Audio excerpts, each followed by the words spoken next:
The skyscrapers causing vertigo. Halo teman-teman. Jadi kita dari kelompok ekonomi 11-8 dan siang hari ini kita bakal mewawancarain salah satu pedagang kaki lima. Seperti yang bisa teman-teman lihat, kita bakal mewawancarain pedagang apa nih? Bakso. Oke, tapi kita perkenalan dulu ya. Halo teman-teman, aku Quina. Halo, aku Aprilia. Halo, aku Salwa. Dan aku Adia. Oke teman-teman semua, jadi siang hari ini kita bakal ngewawancarain pedagang kaki lima yang kita temuin ya. Kita bakal ngewawancarain pedagang bakso nih kali ini. Jadi selamat siang Bapak, kita perkenalan dulu kali ya Pak. Nama aku Adia Pak. Dodo. Oke. Iya. Oke, siap. Jadi kita bakal nanya dulu kali ya Pak. Bapak udah jualan bakso sebelumnya berapa lama nih Pak? Saya di sini sudah 30 tahun. Oh, 30 tahun, 30 tahun teman-teman. Oke, selama 30 tahun Bapak jualan bakso nih, pasti ada dong kenaikan harga bahan baku, bahan kayak plastik segala macam, itu ada nggak Pak? Ya ada. Ada ya? Ya. Oke, sering nggak Pak dalam kurun waktu misalnya kayak setiap tahun tuh selalu naik atau kayak per berapa bulan gitu Pak mungkin? Enggak tiap bulan, tiap tahun lah yang jelas ya. Oke, kalau sekarang nih lagi naik nggak contohnya kayak plastik? Nah, ya ini masalahnya ini daging naik, ya kan? Nah, plastik naik. Oh iya, benar sih. Bahan-bahannya segala-galanya juga ikut naik semua karena bahan plastiknya itu. Betul sih Pak. Nah, sesuai banget sama materi yang bakal kita jelasin dan bahas pada siang hari ini, yaitu tentang inflasi nih Pak. Jadi sebelumnya saya bakal jelasin dulu ya Pak, inflasi itu apa? Inflasi itu tuh kenaikan bahan-bahan, terus harga barang dan jasa dalam kurun waktu tertentu, dan itu biasanya dalam jangka waktu yang lama. Contohnya kayak sekarang ini Pak, akhir-akhir ini kan plastik lagi pada naik ya, bahan baku juga lagi pada naik.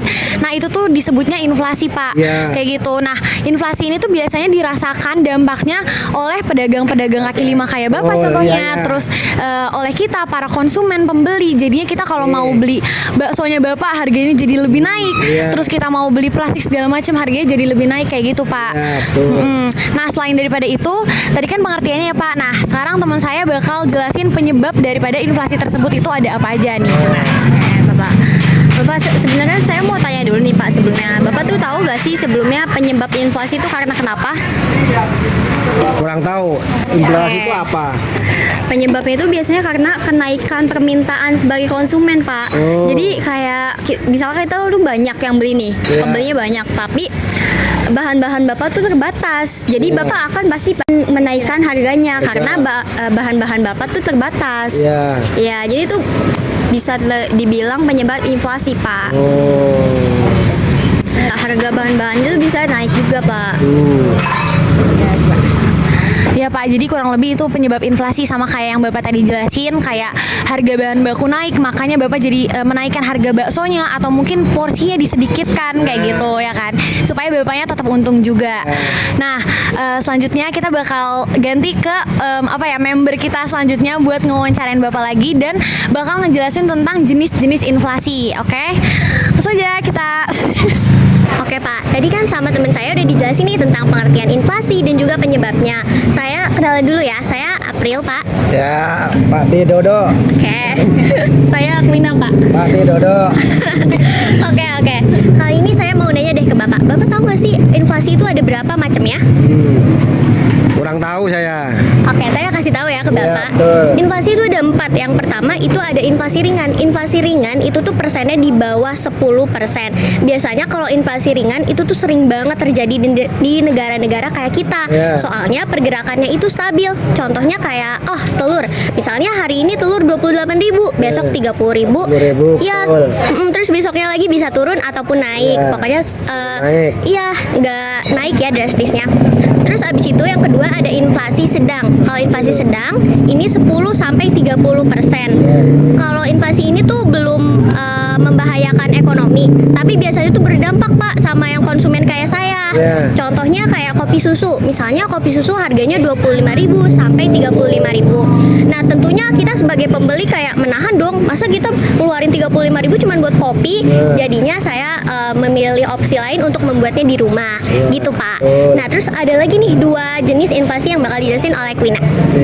Nah, selanjutnya saya akan ngejelasin inflasi jenis yang sedang, yang berat dan juga sangat berat. Nah, tapi yang inflasi jenis berat itu penjelasannya adalah, oke, jadi inflasi jenis berat itu persentasenya sekitar 30% sampai 100% nih Pak. Nah, terus inflasi jenis ini itu udah mulai mengacaukan perekonomian sampai masyarakat atau pembeli itu dia lebih bakal menarik tunai secara massal gitu, sampai si bank ini punya persediaan duitnya udah mulai berkurang sampai bangkrut.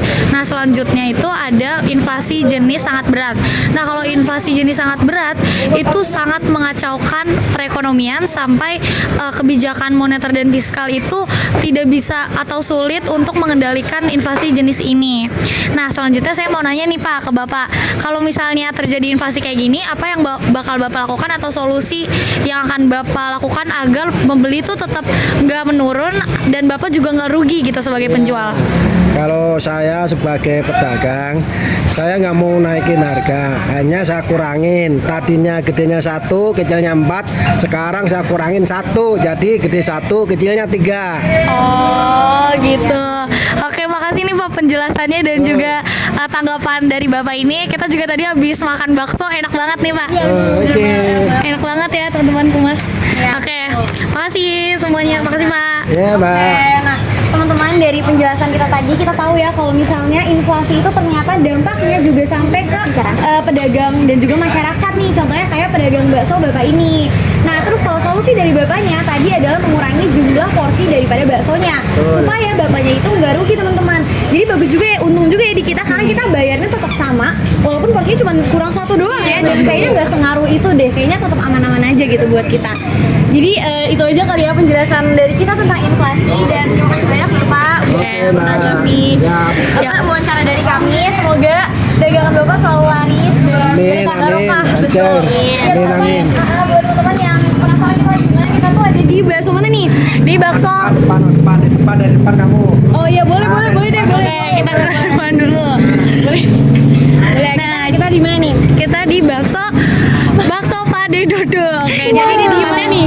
Di Narogong Jembatan 3 nih. Patokannya nih ada cimol, ada itu, nah itu nggak usah dibeli, yang ini aja beli. Teman-teman. Harganya tetap sama, rasanya enak banget dan harganya terjangkau. Iya, bener banget. Gak naikin harga guys. Betul. Makasih ya Bapak. Udah dimatiin aja.